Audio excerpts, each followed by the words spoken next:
All right, guys. Thank you for joining me this morning. Sorry.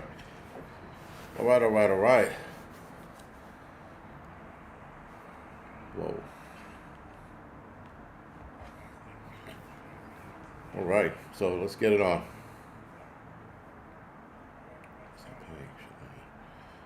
All right, Ozark. Thank you for the 5x5. Appreciate it.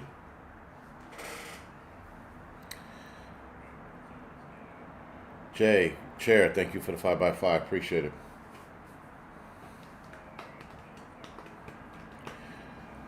I'll watch yesterday, I guess. Mr. Landfill, Pimpin. Thank you for the 5x5. Bucky, what's going on? JF Enterprise, thank you for the 5x5. Yvonne, thank you. Ryan, Yvonne, thank you for the 5x5.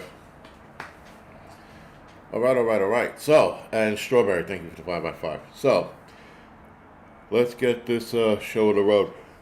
Oh, man. I think I woke up, I think I woke up feeling good today. I do feel a little better than I have in the last, couple of months. But it might be that morning spurt, and then come noon, I'm passed out again. Mr. Landfill, I know nothing about the Farm Security Action Plan for 2025. Let's go, Groundhog. Stacy, thank you for the 5x5. Stacy, good morning. But I will type it in now to see what it is. But I have no clue, man. National Farm Security Action Plan. No shit, it came up. It came up almost right away. All right, so what Mr. Landfill is asking about, what do I think about the National Farm Security Action Plan of 2025? And I pulled it up, and the National Farm Security Action Plan is a U.S. initiative aimed at protecting American farmlands and food supply from foreign threats, most likely the Chinese, particularly focusing on restricting foreign ownership of agricultural land. That's good. It emphasizes the connection between agriculture and national security, ensuring that the U.S. maintains its food supply and protects its resources. There is some good things about that, and there's some bad things about that, because national security is involved. And anytime national security is involved, it doesn't fare well. I see more of a hindrance than anything there. But that's my conspiracy theory wheel kicking in the drive. Now, here are the key objectives to the National Farm Security Action Plan. Objective number 1, farmland protection. Target foreign ownership of U.S. farmland. Implement stricter transparency and laws regarding land ownership. Again, this can bite us in the ass as well. So anything that they do for the foreigners will also affect us down the line. It goes hand in hand, guys. And anytime national security or any kind of government anytime the government implements anything through national security, it often bites us in the dick. Right on the side of it, your dick too. All right, key objective number 2, supply chain resilience, strengthens domestic agricultural production, reduce reliance on foreign nations for food supply. So I guess, right, that makes a lot of sense. I like that, reducing the reliance on foreign nations for food supply. First of all, I don't think any country should, but definitely not the United States. We shouldn't be fucking getting food or have to rely on anyone else for our food source. So that's good. Key objective number 3, fraud prevention, combating exploitations of U.S. nutrients aid by foreign crime groups. I do not know what that means. Number 4, research protection, safeguard American agriculture innovations from hostile takeover. Number 5, American First Program, prioritize American interests in the USDA service. Number 6, plant and animal health, ensure the health and safety of the U.S. agricultural products. National security implications. All right. The plan recognizes that food security, energy resilience, and water resources are critical to national security. It aims to prevent foreign adversaries from acquiring land near military base, ensuring that the U.S. troops have reliable access to food and resources, or rather food and water. The conclusion, the National Farm Security Action Plan represents a united effort by federal leaders to secure American agriculture against foreign threats, ensuring the safety and sustainability of food supply for the nation. All right. Doesn't sound too bad of a plan. Again, anytime national security or the DOD or anybody's involved in anything, my antennas go up. But it doesn't sound like a bad to do.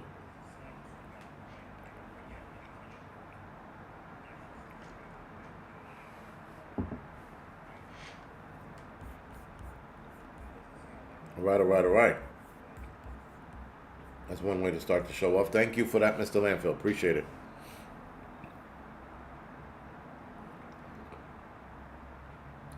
Laws already let them dictate what crops are planted during times of crisis.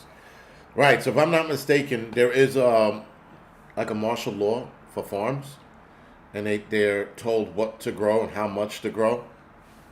I think that makes some sort of sense.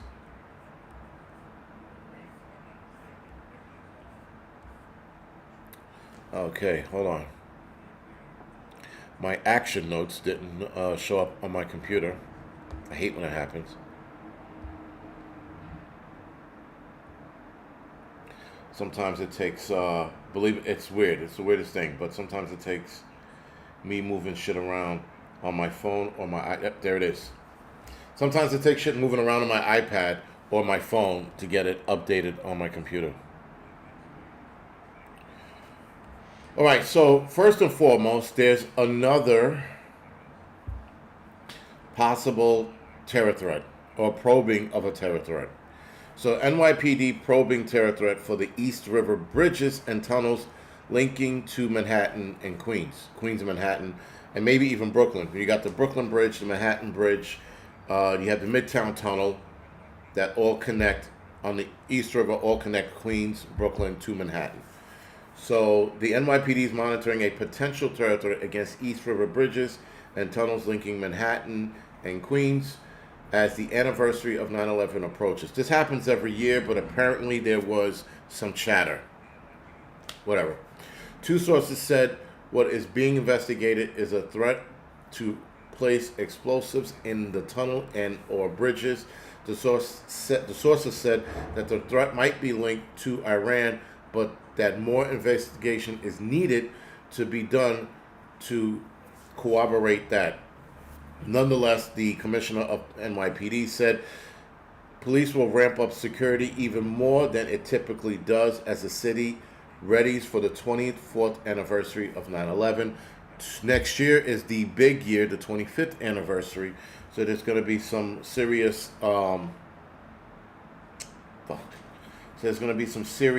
security for the 25th anniversary, right? Anyway, out of an abundance of caution, we are securing resources, and you can expect to see an increase in police presence at critical infrastructure location. Tish is the NYPD commissioner. Tish made the announcement at One Police Plaza discussing the search of a suspect in a Queens double murder.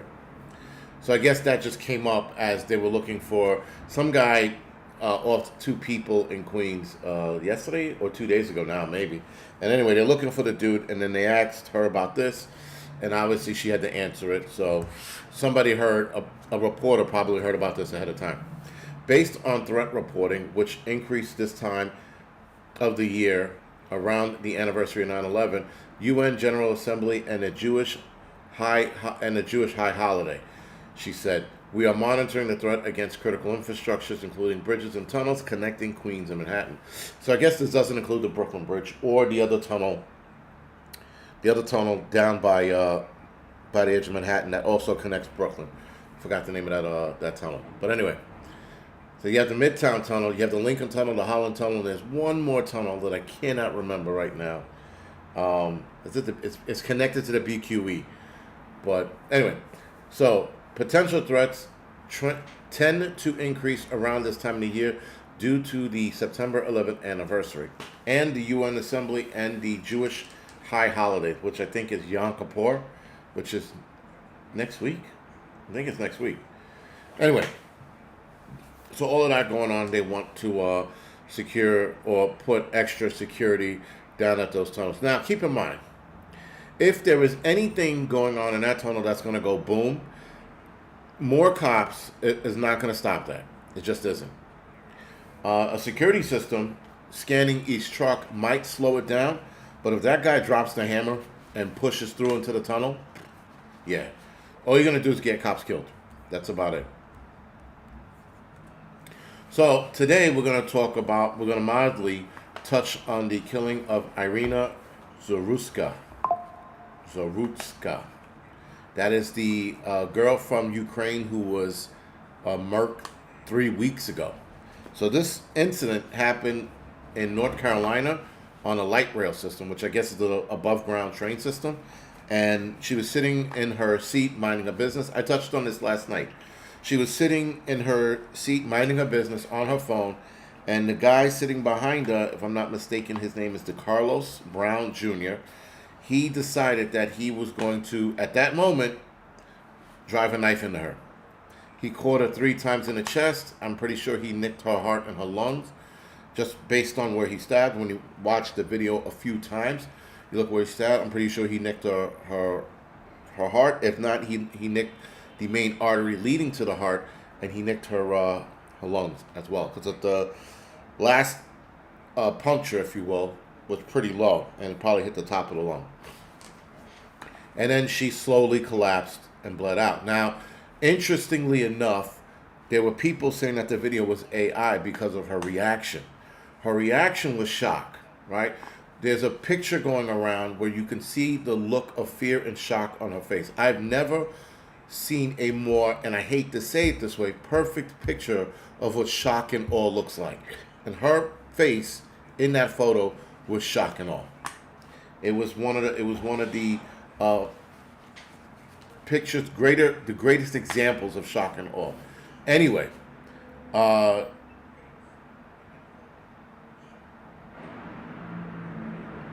are we just not hearing about it?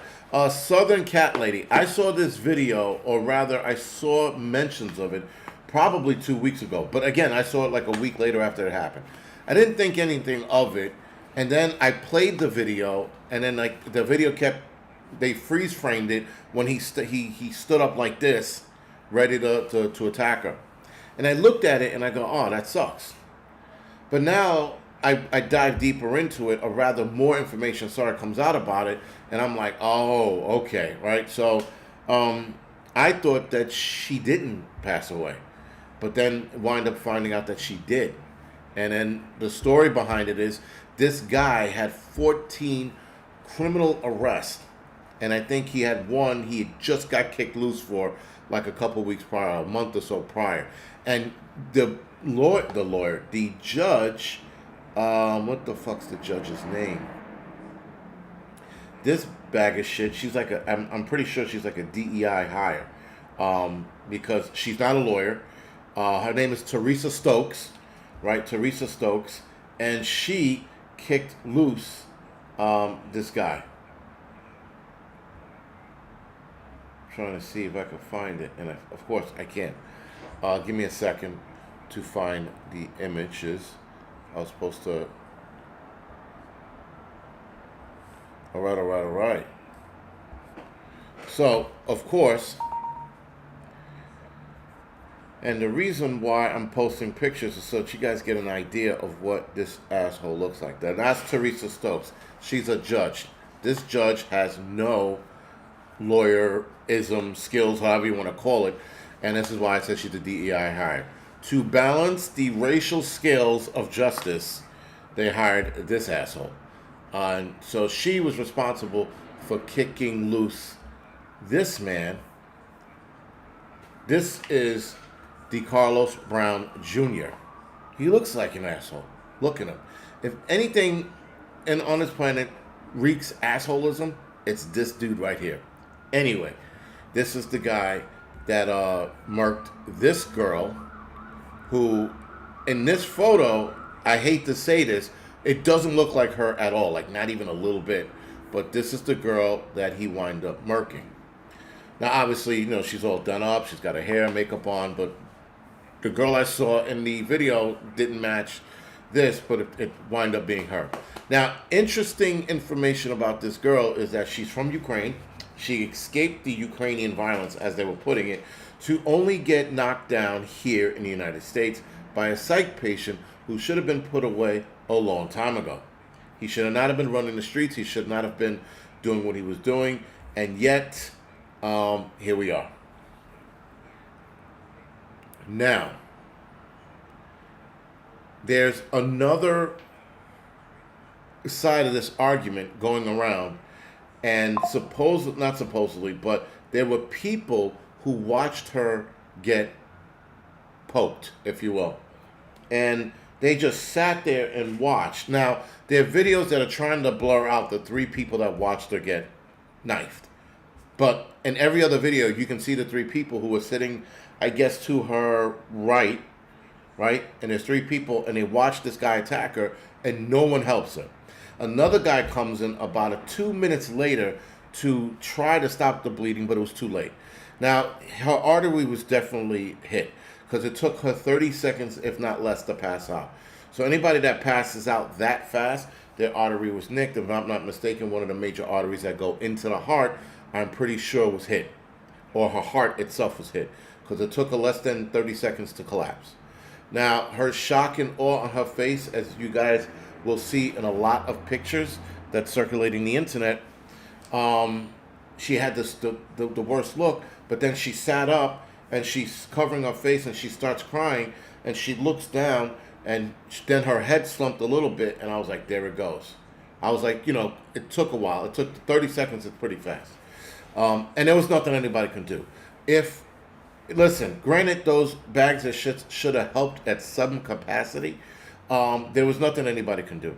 That's one of those situations, guys, where even when I saw where she was hit, I knew that even if I was there, I would have tried to do something. But I've also known in the back of my head, she wasn't making it. There was no stuffing that wound. There was no occlusive dressing that was actually going to help. I mentioned it in the Angry Truth channel last night, or the Angry Prepper channel last night.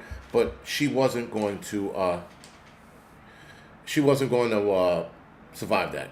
It was just, there was nothing to be done, right? The blood pours out into the chest cavity and starts to constrict the heart and the lungs, the breathing, the expansion of both heart and lungs. And it took about, that's at 30 seconds? Yeah, it took about 10 seconds. Mr. Landfill, Teddy Roosevelt. It took about 10 seconds. But it's funny, the 10 seconds from the shock and awe to the way she looked down at her chest, and then she had to have known. Because your body tells you, like almost automatically when it's in a life-threatening situation, it tells you right out of the gates what's going to happen. And then she passed out, and then she slumped into between the seat and the rail, I guess, or the panel. She slumped in between that. Someone tried to go over to help her, but it was too late. And again, even if that happened at a hospital, she wasn't going to survive that. It's just what it was. She could have been around the best medical care on the planet. They were not stopping that. If her heart was nicked twice at that, and her lung, there's nothing they could have done to save her. So yeah, it just sucked to watch her facial expression.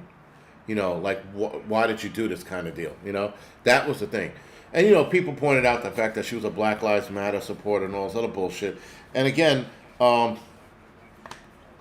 bearing on that is that people often think that black folks or the black community is, needing this help from you and your support and Black Lives. This guy didn't give a fuck. I am tired of people with their ultra liberal support of Black Lives Matter. The black community does not give a fuck about itself. It hasn't cared about itself in a long time. People running around waving flags and bandanas and making their profile black for like George Floyd. All of this shit doesn't matter. It's funny, right? This DeCarlos Brown Jr. That's a dude who needed a knee in the neck, if I might say. That's the kind of guy that, again, if he was in George Floyd's situation, people would have reacted the same way. These people, guys, are animals. And unfortunately, it seems to be predominantly in the black community. They do not care about themselves. On a daily basis, I am watching video after video of people within the black community acting like savages towards one another. Never mind the outside world. This is getting well out of control, and nothing is being done, and yet more and more people are crying about Negroes and needing help. I don't need it. The Negro community doesn't need help. The Negro community needs a swift in the ass. A swift kick in the ass, excuse me. That's what the Negro community needs. There needs to be something done because something is not making sense. How the hell do you turn around and go, we got to support our own, and then turn around and rob your own in the same breath? So again, all of this shit is is just bad news. And this guy was a psych patient. To do that, to watch her sit down, look up and go, my victim, and then like whip your little device out, start to unfold it, and then like decide, there was no, the judgment in his face was like he made that decision as soon as she sat down. And then when he went to, listen, he could have knifed her in the neck, but the violence that he did it was like he was pissed off for no reason, or pissed off because she sat in front of him. Now, I am wondering if he did this because she was white, or because it didn't matter who she was. The next person to sit there was like Russian roulette. Whoever was going to sit there was going to get it. Whether it was a black dude or a white chick, I don't think it mattered. Because the way he decided to do it was just like, okay. And he did it so nonchalant, matter of fact. His whole movement. And then the crazy thing is, when you watch the video when she gets hit, you can't see the blood on her shirt or coming out of her. But when he walked away, he had a serious amount of blood dripping from the knife.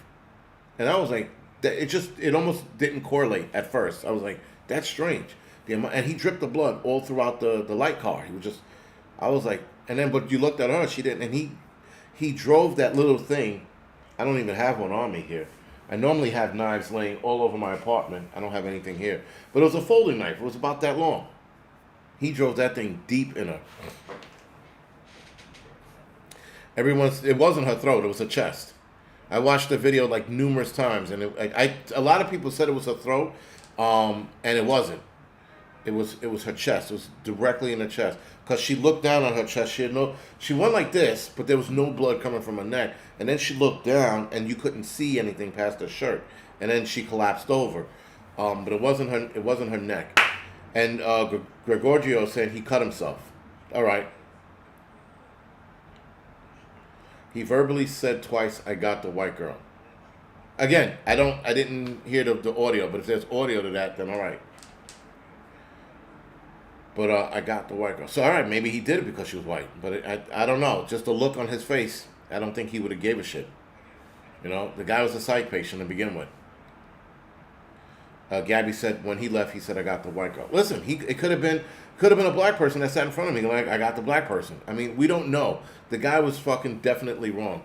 I think he hurt himself too. He wrapped his hand. Okay. Nowhere Man. You're right. And here's the Nowhere Man. Here's the resolution for him.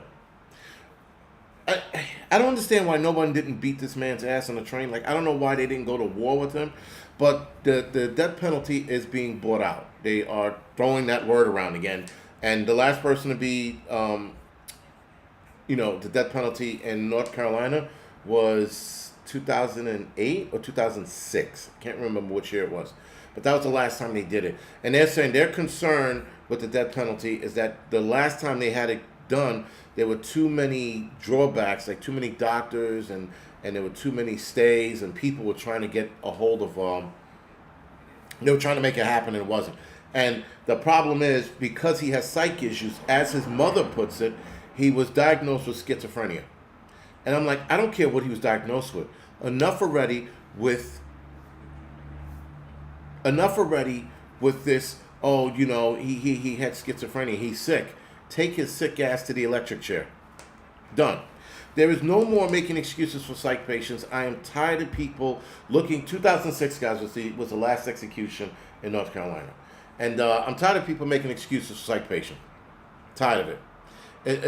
I'm done with this bullshit. It's like, but they're sick. They need help. Yes, they do. They need help right into the grave. That's what they need help with. Put a nice little stool or step ladder into the grave and bury them. That is where they belong. They don't belong in society. They put them in a psych ward, lock them up there. They do not belong in society. This ideology, guys, that crazy people need love too. No, they don't.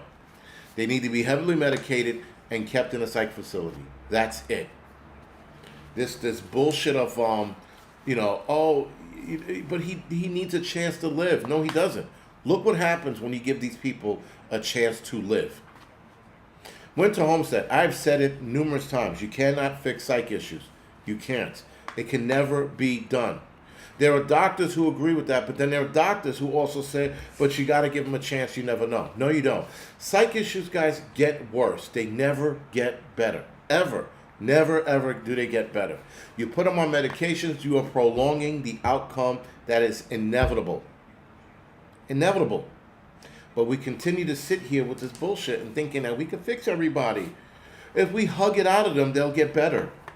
That's liberal thinking. Now, his mother on a televised, sought out that he sought an involuntary psychiatric commitment this year after he became violent at home. Doctor diagnosed him with schizophrenia. It's pretty young for schizophrenia, if you ask me. But anyway, that's what he was diagnosed with earlier this year. He should have been locked away after that. You have schizophrenia, you should be locked away. Period.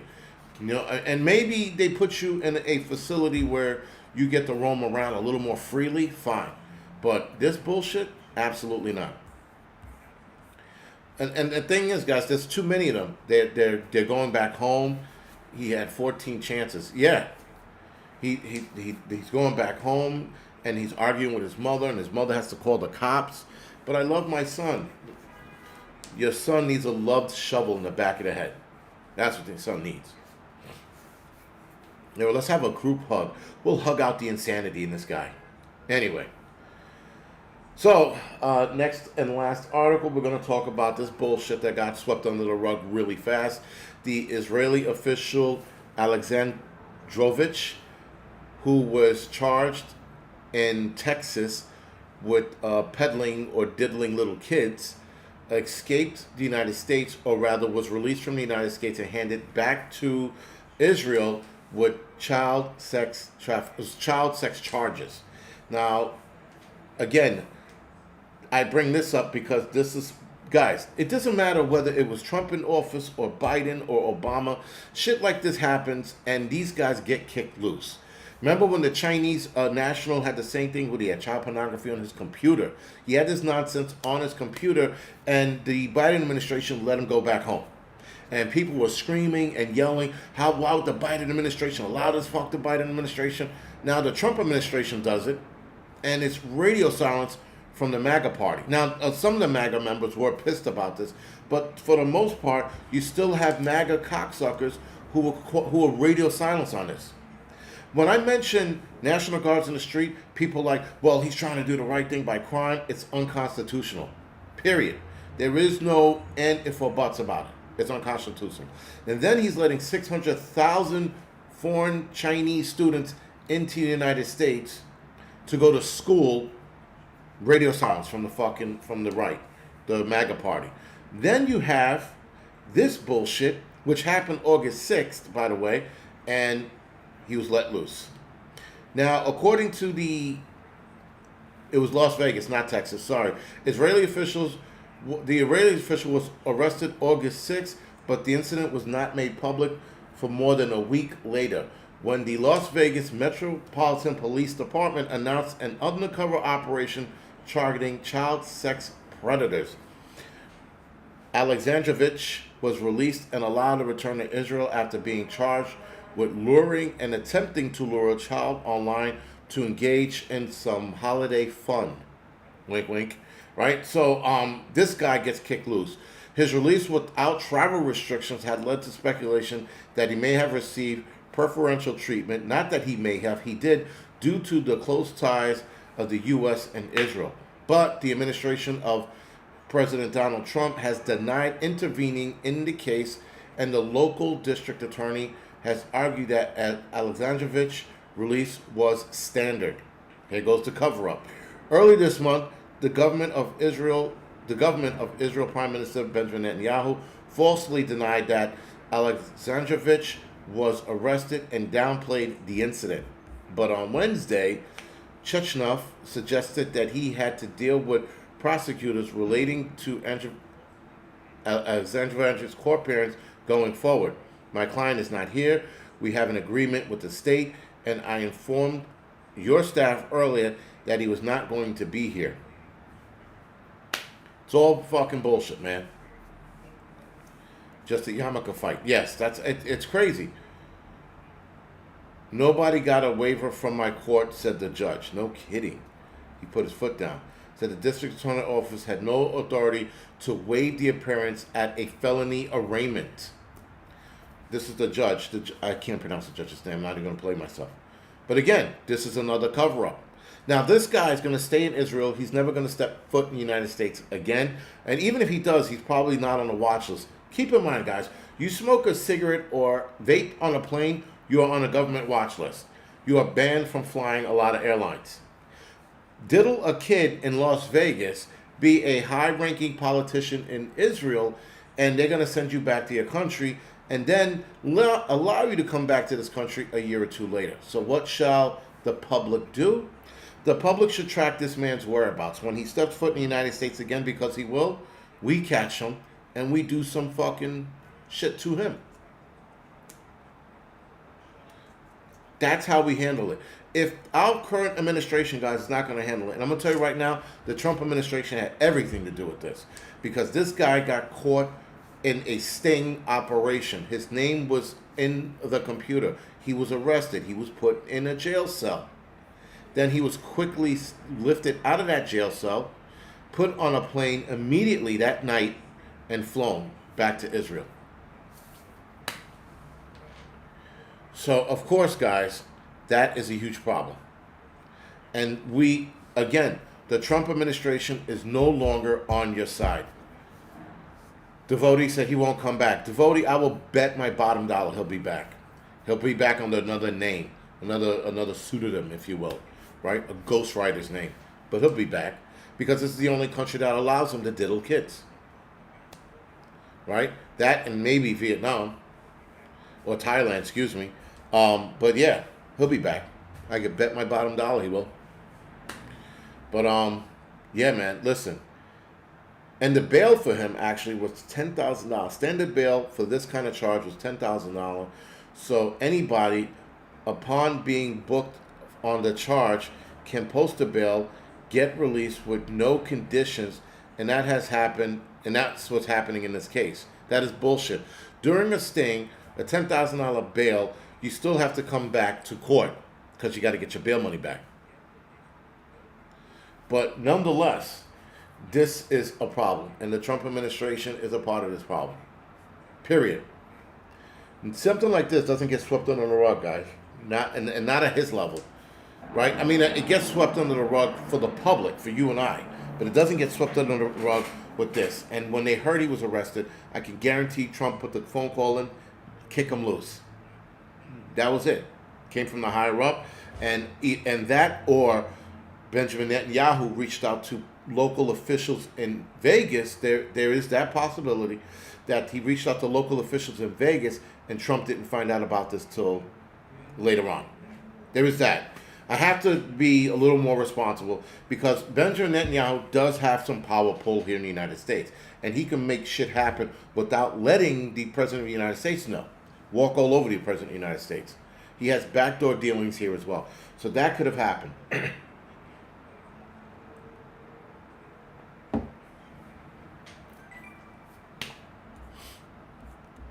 Anyway, whether he comes back or not is irrelevant. He's not going to do any jail time.